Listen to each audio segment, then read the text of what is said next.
Hey guys, Blake here with Torque Boards. In this video tutorial, I'm going to be showing you how to assemble your drive wheel pulley onto your longboard wheel. So for this specific tutorial, we're going to be using our 110mm 72-way wheel right here, and we're going to be attaching this 40T 15mm Kegel pulley onto it.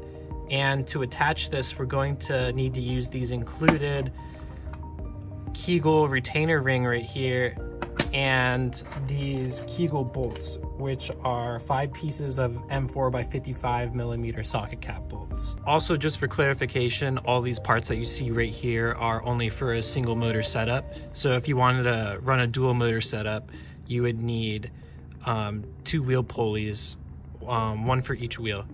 So the first thing we have to do to attach our wheel pulley is take our wheel pulley right here, and we're going to be poking these back legs right here through the back side of the wheel in these holes right here, as you can see. And before you do this, it's highly recommended that you insert your bearings and your bearing spacer into your wheel before you do this. You can see how to do this in our other tutorial video. And you want to do this because once you have this fully seated in here, your wheel pulley, it's going to be hard for you to poke your bearing and bearing spacer through this hole on this side. When seating your wheel pulley in right here, you can use any of these holes you see right here in the core, and we're just going to seat this in here firmly. And you want to make sure when you're doing this that you're holding it firmly and as straight as possible, because this can be aligned a little bit lopsided if you're not careful, and then after tightening it'll be a little crooked like this, maybe a little bit.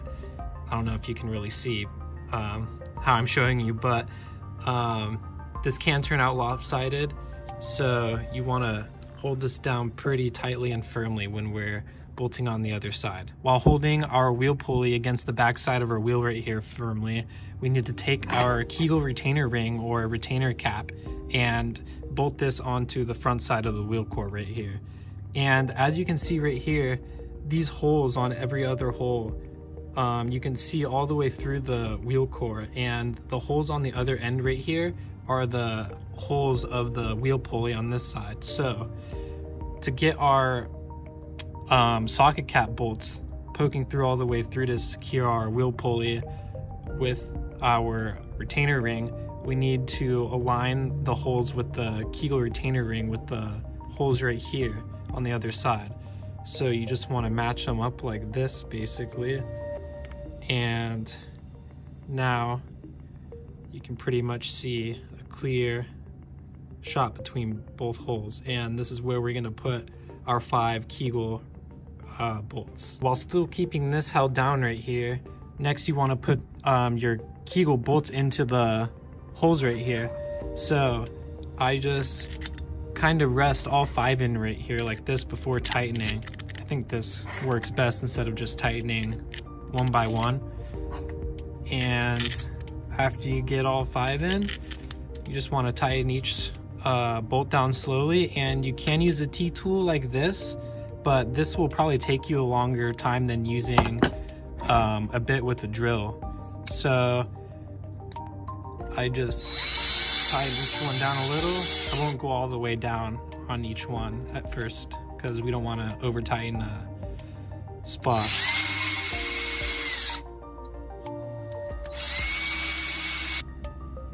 Okay, so they're all almost pretty much all the way tightened down. I just left them all with a little bit more to go, just so I can get an even tightening when I'm drilling. So just going to slowly do the rest.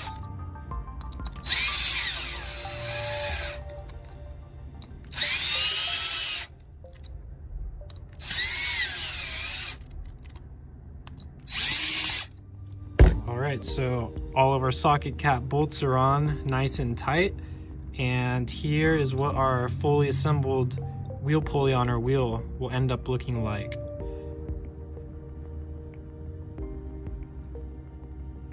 After your wheel pulley is assembled onto your wheel, you can test that it's on correctly and that it spins straight by putting the wheel and wheel pulley onto a truck axle and simply just spinning it by itself to see if there is a wobble or not.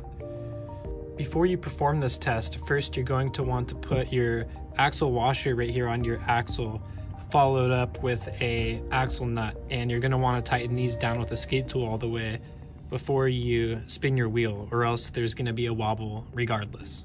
So here we have the axle nut on, tightened all the way. So now we can give our wheel a spin, and as you can see, it's spinning pretty straight.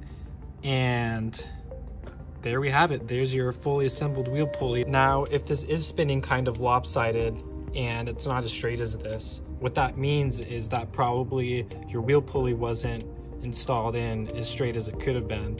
So you might just have to take this apart and re-drill your holes again evenly to get that to spin straight for you. Also, one more quick thing to add: if there's a little bit of play in between here, as you can see, and you can wiggle your wheel around back and forth on the axle, that just means that your axle nut wasn't tightened all the way, and you just gotta give it a quick little tighten like this, and now there's no play right there. I hope this tutorial helps you understand how to install and assemble your drive wheel pulley onto your wheel, and hopefully you guys will subscribe for more DIY electric skateboard tutorials coming soon. Let us know down in the comments below what kind of tutorials you guys would like to see next. Thanks.